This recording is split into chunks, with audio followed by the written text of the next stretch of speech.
신비한 바가지. 옛날 어느 시골 마을에 아주 가난한 선비 내외가 외아들과 살고 있었습니다. 부인은 배를 짜고 삭바느질을 해서 집안을 먹여 살리고, 선비는 할 줄 아는 것이 없어 매일 고이 앉아 책을 읽는 게 일과의 전부였습니다. 선비가 집안일을 돕는 거라고는 아내가 짠 배를 장에 내다 팔고 그 돈으로 끼니거리를 구해오는 것이 전부였습니다. 그날도 아내가 준 배 한 피를 팔고 싸전에 곡식을 사러 가는 길이었습니다. 평소보다 배값을 잘 받은 선비는 집을 나올 때 본 아들의 야윈 얼굴을 떠올리며 발걸음을 재촉하려던 참이었습니다. 그때 선비의 귓가에 잉어 장수의 목소리가 들렸습니다. 잉어 사소! 잉어 사소! 선비가 지나가면서 물동이 안에 있는 잉어를 보니 왠지 모를 측은지심이 들었습니다. 마치 눈물을 흘리고 있는 것 같은 잉어의 눈빛을 선비는 외면할 수 없었습니다. 하지만 가난한 처지에 값비싼 잉어는 살 수 없을 것 같았습니다.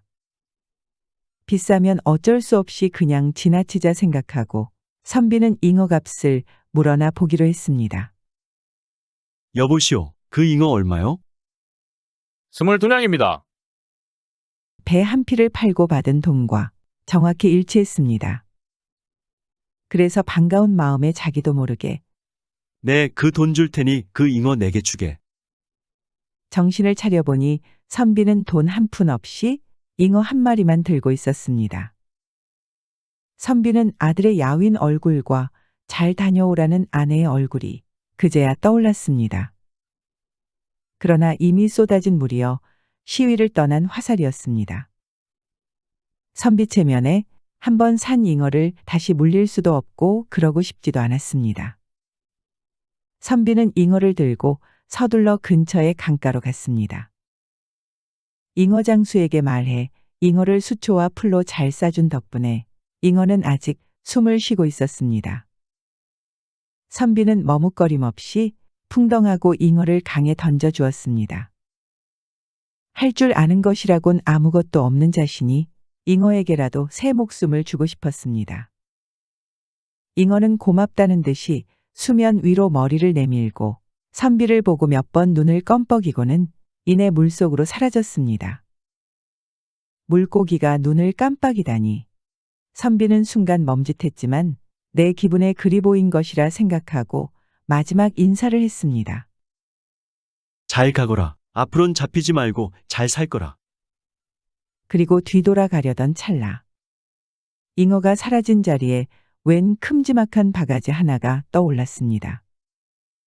웬 바가지가 여있지? 이거라도 가져가자. 빈손으로 가는 것보다야 낫겠지.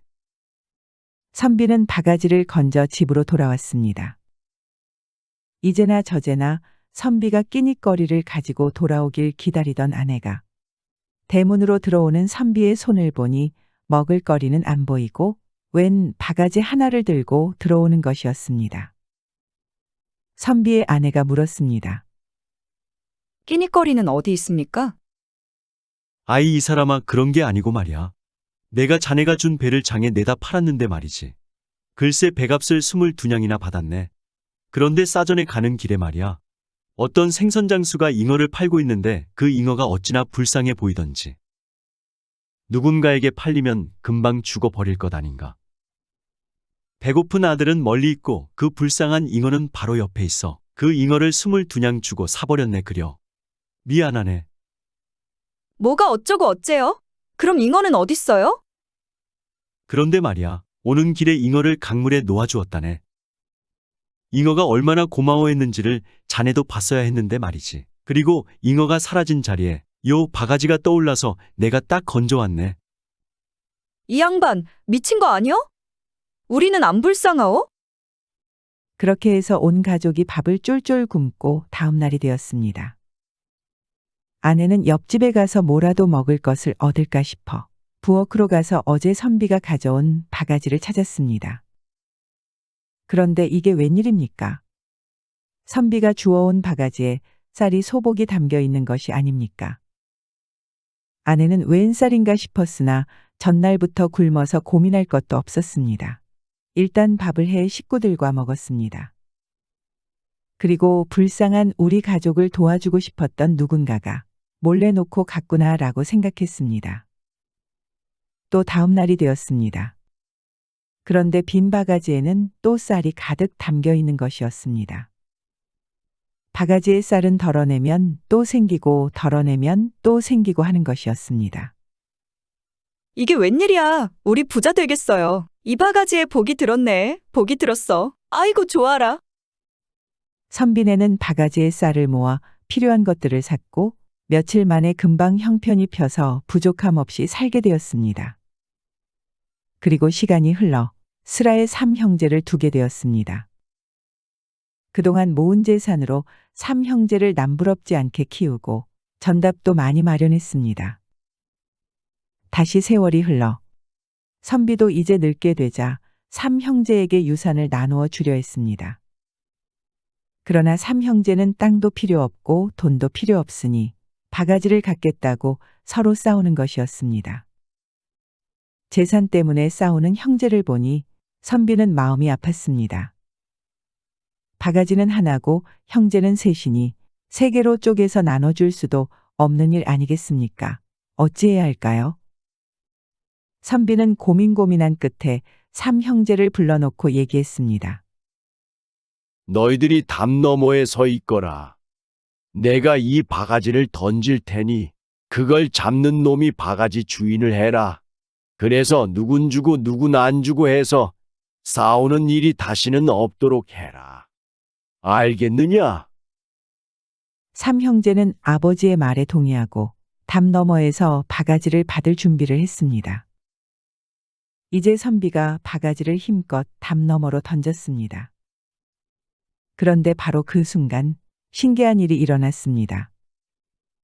하늘 위로 던져진 바가지는 땅으로 떨어지지 않고 그대로 금기러기로 변하는 겁니다. 그러더니 하늘로 멀리 날아가는 것이었습니다. 삼형제는 날아가는 바가지, 아니 기러기를 보면서 아무 말도 할 수 없었습니다. 닥쳤던 개의 지붕 쳐다보듯 그저 바라볼 수밖에요. 바가지는 원래 욕심 없는 착한 선비의 것이었으나 그의 아들들은 셋 중 누구도 양보하지 않고 끝까지 욕심을 부려 결국 그 누구도 갖지 못하게 되었네요. 바가지의 복은 이 선량한 선비에게만 허락된 것이었나 봅니다. 그리고 자신들의 욕심으로 인해 집안의 보물이었던 바가지를 잃은 삼형제는 그날 이후 각자의 잘못을 깨닫고 서로 양보하며 사이좋게 살았다고 합니다.